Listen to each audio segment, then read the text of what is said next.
मुंशी की कहानी।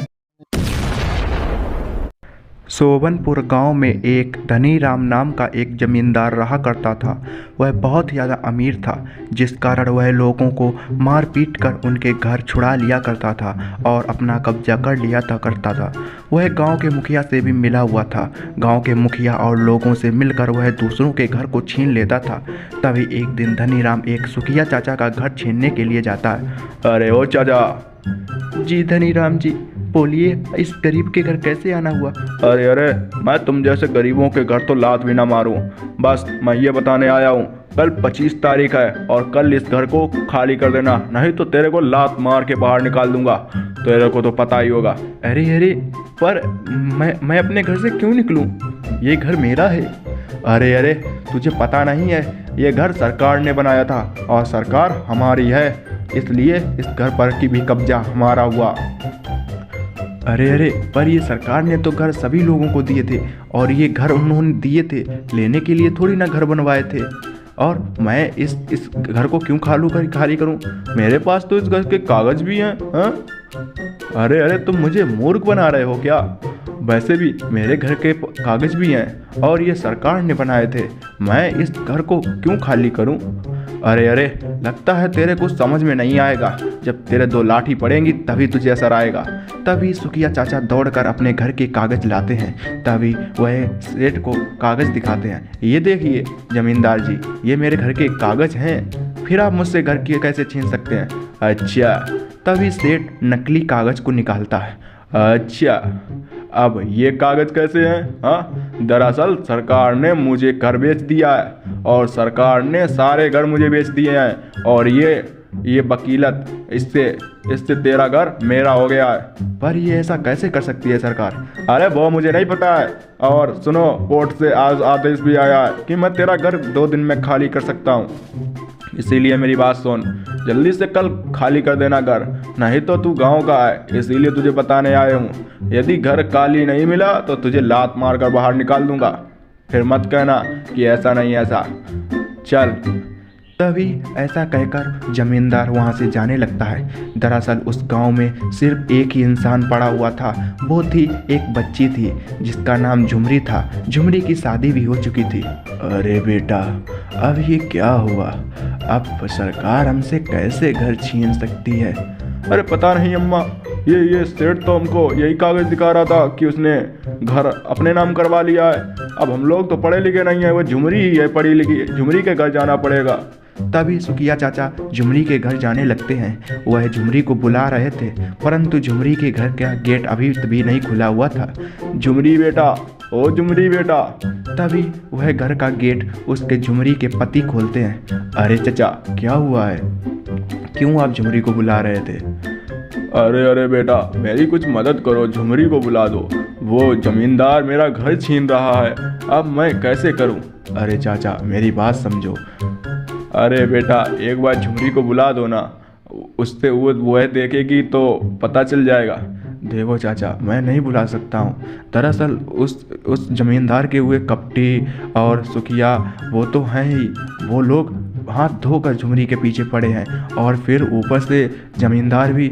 मैं उसकी सलामती के लिए कह रहा हूँ चाचा, आप चले जाएं कृपया करके। तभी वहाँ पर झुमरी आ जाती है। झुमरी सारी बात सुन लेती है। झुमरी तुरंत दौड़ती हुई आती है। ए जी, आप ऐसा कैसे कह सकते हैं? वो यहाँ पर मदद मांगने के लिए आया है और आप उन्हें ऐसे ही जाने दे रहे हैं? कोई मदद मांग रहा है मुझसे तो आपको खुशी होना चाहिए। आप ऐसा कैसे कर सकते हैं? वैसे भी सुखिया चाचा मुसीबत में हैं। अरे अरे भगवान, मैं तो तुम्हारी सलामती के लिए कह रहा था और वो हाथ धो के पीछे पड़ जाएंगे। ए जी, मुझे कोई भी कुछ नहीं कर सकता है। मैं पढ़ी लिखी हूँ और वैसे भी पढ़ाई एक बहुत बड़ा शस्त्र है, मैं उसे चलाना जानती हूँ, इसीलिए मुझे कोई भी कुछ नहीं कर सकता है। चलिए सुखिया चाचा, अब हम चलेंगे जमींदार के घर। पर बेटा, जमींदार के घर? हाँ हाँ, आप चलिए मेरे साथ।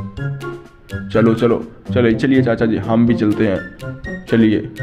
तभी तीनों लोग, झुमरी, सुखिया चाचा और उसके पति, तीनों लोग जमींदार के घर जाते हैं। दरअसल जमींदार के घर में पहले से ही मुखिया और कपटा और काया चारों लोग बैठे हुए थे और आपस में बातें कर रहे थे। तभी वो लोग जा ही रहे थे, तभी वहाँ पर झुमरी पहुँच जाती है। हा, मुझे पता था झुमरी, जरूर तू यहाँ पर आएगी। ये गरीब तुझको ही लेकर आएगा।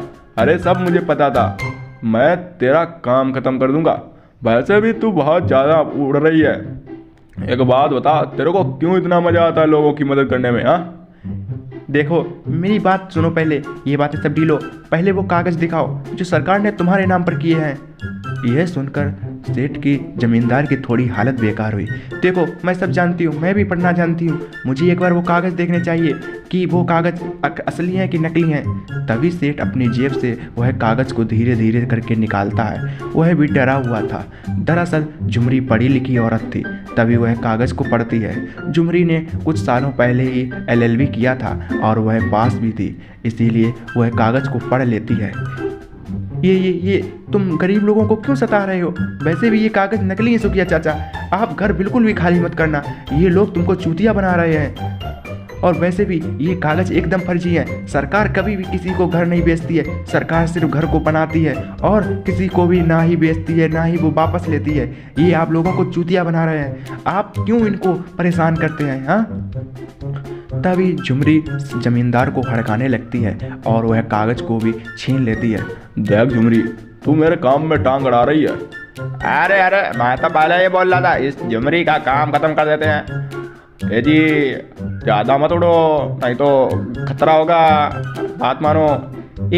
मुझे मत सिखा, वैसे भी मैं तुम जैसे गीदड़ों की धमकियों से नहीं डरने वाली हूँ। चलिए सुखिया चाचा, ये तो ऐसी गीदड़ की धमकी देंगे, मैं तुम्हारी धमकियों से डरने वाली नहीं हूँ। और वैसे भी यदि ज़्यादा करोगे तो सीधे मैं पत्र लिख दूंगी और तुम्हारी गतिविधियों को सीधे राज्य के मुख्यमंत्री के पास जाएगी और तुम लोग 3 दिन के अंदर जेल में होगे। अरे मुझे सब पता है, तू इस गांव की मुखिया बनने के लिए कर रही है।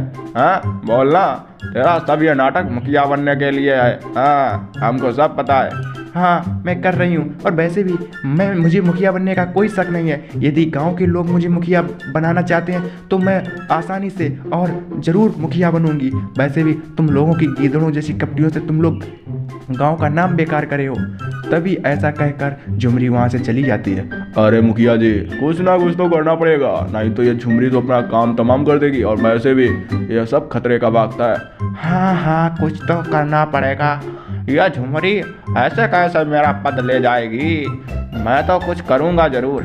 ए जी, मैं तो पहले से कर रहा था, इसका कुछ काम कर देते खत्म। हाँ, और वैसे भी आप ही ने प्राइमरी स्कूल बना के लोगों को पढ़ा रहे हैं। अनपढ़ गवाल जहाँ रहेंगे तो सही रहेगा। आप ही ने प्राइमरी स्कूल बनवा दिया है, और ना बना होता तो वो झुमरी ना पड़ी होती। अरे क्या मूर्ख होगा है। वैसे भी सरकार जो कहेगी वो तो बनाना ही पड़ेगा। हाँ, अरे भैया मेरी बात मानो, इस झुमरी का काम तमाम कर देते हैं, पूरा काम ही खत्म हो जाएगा। वैसे भी ये अगर मुखिया बन गई तो हम सभी लोगों को जेल पहुंचा देगी। ये बहुत बड़ा खतरे का नाम है। अरे ऐसे कैसे ये मुखिया बन जाएगी? वैसे भी गांव में यही सिर्फ पढ़ी लिखी है, बाकी तो सब अनपढ़ जाहिल गवार हैं, और अनपढ़ जाहिल जवार लोगों को भरना कोई बड़ी बात नहीं है। आगे की कहानी देखने के लिए सब्सक्राइब करें और देखते रहें मुंशी की कहानी।